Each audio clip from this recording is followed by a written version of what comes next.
1996년 나사에서는 놀라운 발표가 있었는데요. 남극에서 발견된 운석이 화성에서 온 것이며 그 운석에서 박테리아의 화석으로 추정되는 물질이 발견되었다는 것입니다. 정말 화성에서 생명체의 흔적이 지구로 온 것일까요?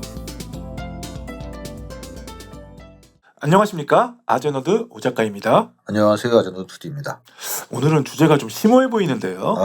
심오하다고 할 수도 있지만 아직도 현대과학이 풀지 못한 정말 난제 중의 하나인 바로 생명의 기원은 어떻게 되는가입니다. 예전에 생명의 정의부터 어렵다고 하셨잖아요. 맞습니다. 우주를 보면은 굉장히 신비로운 것들이 많지 않습니까? 블랙홀, 암흑물질, 암흑에너지 이런 거 다 엄청 신비롭잖아요.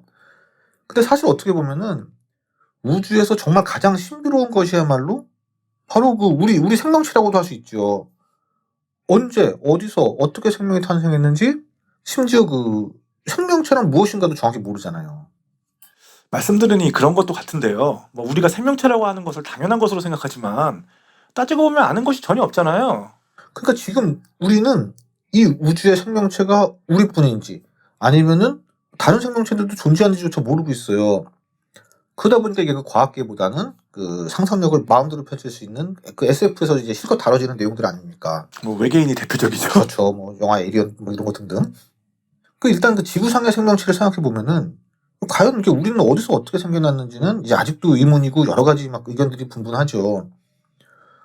탄소와 유황, 메탄 등이 섞여 있는 이런 웅덩이에 갑자기 번개가 내려치고 해서 생겼다는 이런 얘기도 있고 외계에서 왔다는 얘기 등등 정말 여러 얘기가 있습니다만 확실한 것은 아직 하나도 없지요. 프로메테우스가 생각나는데요. 예. 역시 다 SF에서 나오는 얘기네요. 맞습니다. 바이러스가 생명체인지 아닌지에 대해서도 의견들이 갈린다고 해요. 일단 현재의 생물의 체계 분류에 따르면은 바이러스는 이제 생명에 포함되지는 않습니다만 바이러스는 포함되지 않아요? 예. 하지만 일부 학자들은 이 바이러스도 생물이라고 주장하는 사람들은 있어요. 이 바이러스라는 게 이게 그냥 실험실 접시에 있을 때는 그냥 일반 단백질 덩어리와 다를 게 없어 보이지만 이게 다른 세포에 기생하기 시작하면은 신진대사를 하며 변화에 반응을 하고 적응과 진화를 하는 생명체의 특성을 보이거든요. 이렇게 생명체에 대한 정의마저도 확실치 않은데 우리가 우주에서 생명체를 찾을 수 있을지에 대해서도 의문이 생기는 거죠.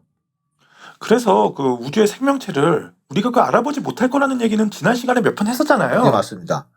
그러다 보니 2006년에 생명체의 정의에 관한 회의가 미국에서 열린 적이 있었다고 하는데 여기서는 여러 기존생각과 다른 얘기들이 나왔다고 해요.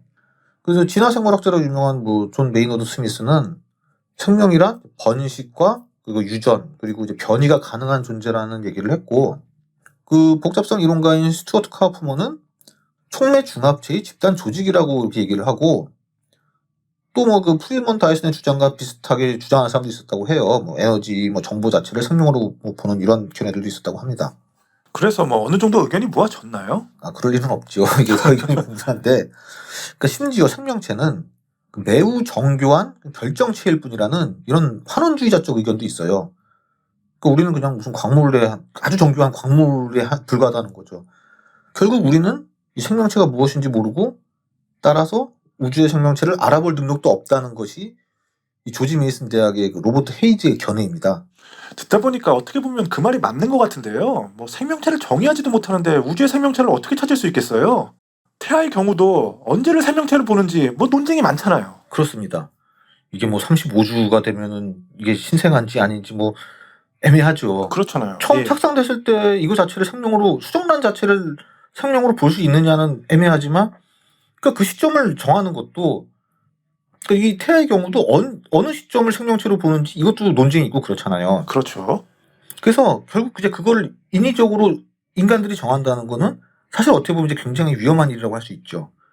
이렇게 생명체에 대한 정의부터가 모호하다 보니까 영국 행성관 협회라는 게 있습니다.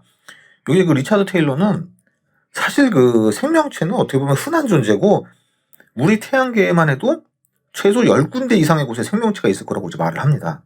우리 태양계에 생명체가 있는 곳이 10곳이 넘는다고요? 예, 생명체를 보는 관점에 따라 그렇게 볼 수도 있다는 거죠. 로버트 헤이즈는 지구의 생명체는 이 바위 표면을 덮고 있는 그 분자들로 구성된 그 얇은 막에서 출현했을지도 모른다고까지 얘기를 해요. 지금도 그 목성의 위성인 유로파나 뭐 토성의 위성인 그 엔셀라두스와 타이탄 등이 생명이 있을 가능성이 높다고도 많이들 얘기하지 않습니까? 그러니까 사실 이제 90년대 들어서 이 허블 망원경이 활약하기 전에는 우리가 이렇게 뭐 별들은 관측할 수 있어도 행성은 관측할 수가 없었어요. 그러니까 지금도 행성을 직접 망원경으로 볼 수는 없습니다. 하지만 그 별 주위를 이제 공전하는 행성으로 인해 별 앞에 뭐 행성들이 공전하면서 지나가다 보면은 그 별의 밝기가 좀 변화가 될 거 아닙니까? 그렇죠. 이런 별의 광도 변화 등을 이제 정교하게 관측하게 되면서 이 주위에 지금 행성들이 돌고 있구나 이런 걸 발견하게 되면서 이러한 행성들의 발견이 막 쏟아지게 되었고 상당수의 별들이 우리 태양계처럼 그 행성들을 거느리고 있다는 것을 이제 알게 된 겁니다. 그러다 보니 외계에 생명체가 있을 확률이 매우 높다는 얘기들이 나오기 시작한 거죠. 하지만 그 어디서는 그 외계 생명체가 탄생할 확률이 뭐 그다지 높지 않다고도 얘기하잖아요. 예, 그렇기도 합니다. 그러니까 우리 우주는 사실 아직도 초창기 상태라는 거예요. 그 2015년 나사의 발표에 의하면은 우리 지구와 같은 생명체가 있을 만한 행성들의 92%는 아직 탄생하지 않았다는 겁니다. 그러면 그 우리 지구는 그 우주의 나이에서 꽤 이른 때에 생명이 탄생했다는 거네요. 그렇죠. 그러다 보니 이제 프랭크 티플러 같은 분은 이제 이 우주 전체에서 우리 지구가 가장 빨리 그리고 이제 가장 앞선 문명을 갖고 있는 것이라고까지 얘기를 하는 거죠. 하지만 그 나사의 얘기는 우리 지구와 같은 환경의 기준에서 보는 거고요.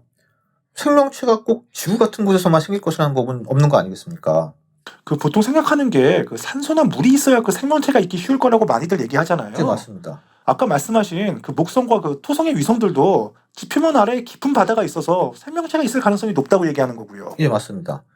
그렇긴 합니다만 사실 그것도 어떻게 보면 이제 우리 지구인의 관점일 뿐인 거죠. 뭐 예전에는 뭐 섭씨 60도만 넘어가도 뭐 단백질이 파괴되고 그렇기 때문에 생명체가 살 수 없다고 했지만 지금은 엄청 고온이거나 또는 그 엄청 저온인 환경에서도 뭐 박테리아나 그 포자 같은 미생물들이 살 수 있다는 것이 밝혀졌어요. 따라서 우주에 존재할 수 있는 생명체의 범위는 더 넓어진 거죠.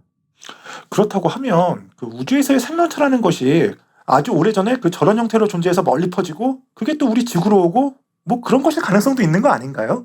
그런 얘기들 굉장히 많죠. SF 같은 대중 미디어뿐만 아니라 과학자들 중에서도 진지하게 이런 주장을 한 학자들이 있습니다. 또 재미난 일화 중 하나로 그 1984년에 그 남극의 앨런 힐즈에서 발견된 운석이 하나 있어요. 그 발견된 지역의 이니셜을 따와서 ALH84001이라고 하는 운석인데 이게 약 1600만 년 전쯤에 소행성이 화성과 충돌을 하고 그때 생긴 화성의 파편이 태양계를 떠돌다가 약 1만 3천 년 전쯤 지구의 중력에 의해 끌려 들어온 것으로 추측되는 운석이에요. 굉장히 사연이 많은 네, 운석이네요. 그렇습니다. 아주 오랫동안 떠돌다가 그 후 이 운석을 분석하다가 1996년에 나사에서 놀라운 발표를 했는데 여기에 관처럼 생긴 모양의 그 박테리아의 화석과 흡사한 것을 발견했다는 겁니다.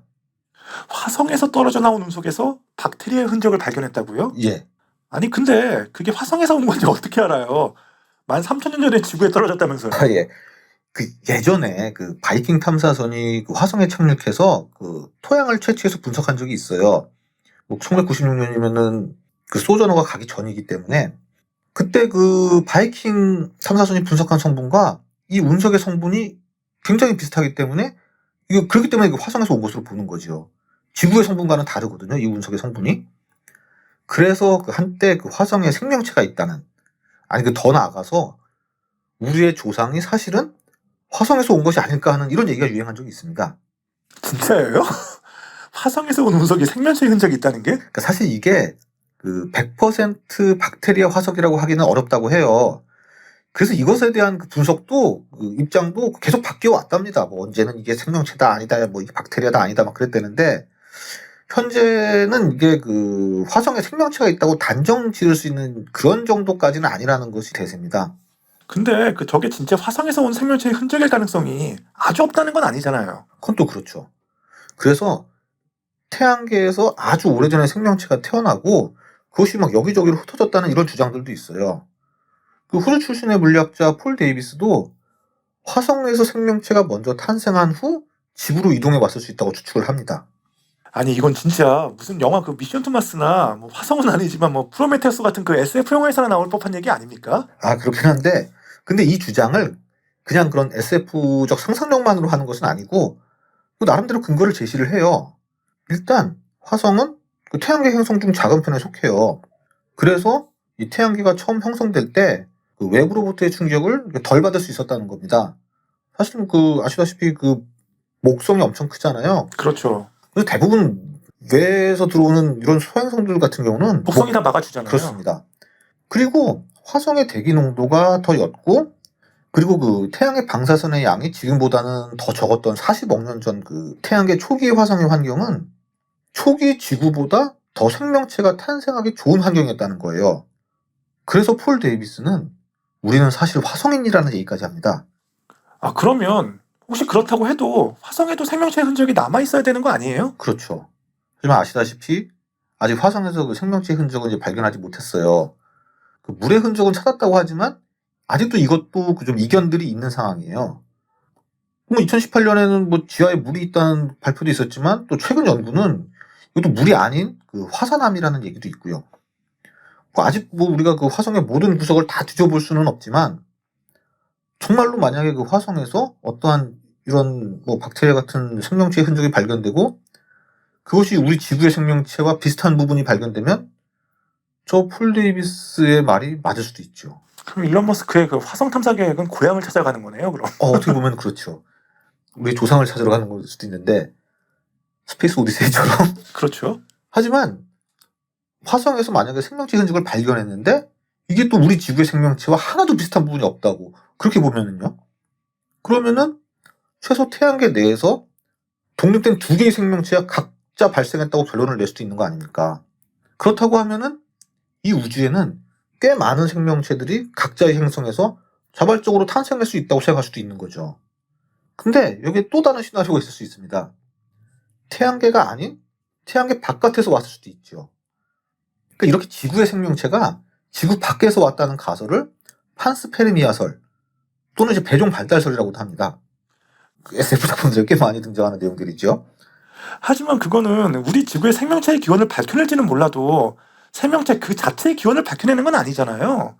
그 외계에서 온 생명체는 그럼 어떻게 발생한 겁니까? 맞습니다. 그러니까 이러한 배종 발달설은 근본적인 생명체의 기원에 대한 답이 되지는 못하지요. 외계에서 왔다는 것만 되지만 그 외계의 생명체가 어떻게 생겼는지는 설명을 못하니까. 그러니까요. 근데 이 폴 데이비스뿐만 아니라 그 정상 우주론을 주장하던 그 프레드 호일경도 이러한 그 배종 발달설을 주장을 했어요. 이 호일경은 우주에서는 이러한 생명체의 씨앗이 될 포자들이 수십억 년 전부터 지구에 지금도 계속 쏟아지고 있다는 겁니다. 그래서 인류가 알 수 없는 전염병 같은 게 생기는 게 이 지구가 우주에 가득한 그 미생물 영역을 계속 지나치고 있기 때문이라는 거죠. 아니 전염병의 원인이 우주에서 오는 바이러스라는 겁니까? 그렇습니다. 실제로 그 프레드 호일의 동료인 그 찬드라 위크라미싱은 그 예전에 하여튼 유명했던 전염병 사스 있지 않습니까? 유명한 전염병이죠. 맞습니다. 그 아시아권에서 특히 그랬던 이 바이러스가 이 사스 바이러스가 외계에서 온 것이라는 주장을 의학저널에 기고하기도 했어요. 의학저널에 기고했다고요? 예. 근거가 뭡니까? 그러니까 이제 우주 관측 기술이 이제 계속 발달하면서 이 분광학을 통해 이 우주의 구성 성분을 이제 분석하는 게 많이 발전됐거든요. 그렇게 이제 우주의 가스 구름층이나 아니면 뭐 해성의 먼지 입자 등 이런 거를 분석하다 보니 메탄이라든지 시아나수소 이런 걸 발견하게 되고 또 운석에서 뭐 아미노산 등도 막 발견하고 그러게 된 겁니다. 그러니까 나사에서는 이런 실험을 한 적이 있어요. 아미노산을 품은 해성이 엄청난 속도로 행성에 충돌했을 때 어떤 결과가 생기는지 이거에 관한 실험을 했는데 실험 전에는 당연히 그 충격으로 인해 아미노산이 파괴될 거라고 예상했지만 실험을 해본 결과 오히려 아미노산이 결합이 더 촉진되고 더 상위 단계인 펩타이드 복합물이 생성된다는 것을 발견했어요. 파괴가 되지가 않아요? 예. 즉 우주라는 것은 어떻게 보면은 생명체가 탄생할 여러 요인들을 갖추고 있다고도 할 수 있는 겁니다.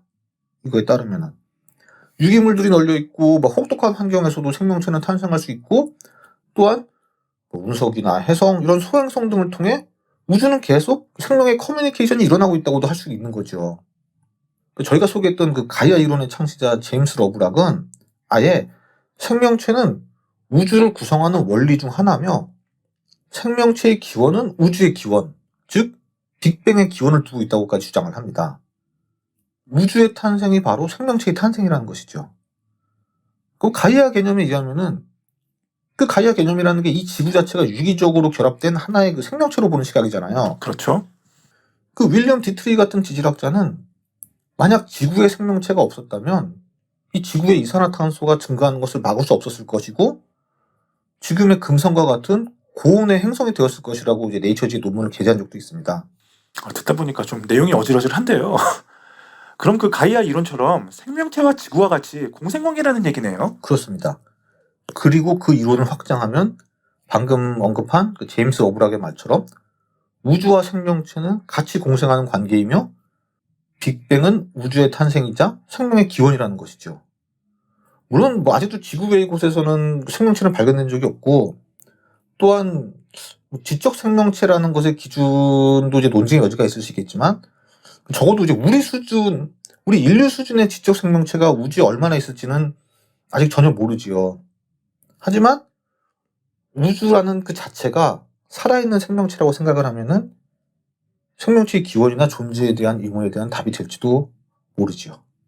우주 자체가 살아있는 생명체다. 그렇습니다. 알겠습니다. 오늘은 그 우주의 생명체의 기원에 대한 여러 주장들에 대해서 한번 다뤄봤습니다. 재밌고 유익하셨다면 좋아요와 구독 좀 많이 좀 부탁드리겠고요. 저희는 다음 시간에 더 좋은 영상으로 찾아뵙겠습니다. 지금까지 아제너드였습니다. 시청해주셔서 감사합니다. 감사합니다. 자, 영상 유익하게 감상하셨는지요? 다음 시간에 더 재미있고 유익한 영상으로 찾아뵐 것을 약속드리며 좋아요와 구독 부탁드리겠습니다. 지금까지 아제너드였습니다. 편안한 일상 되세요.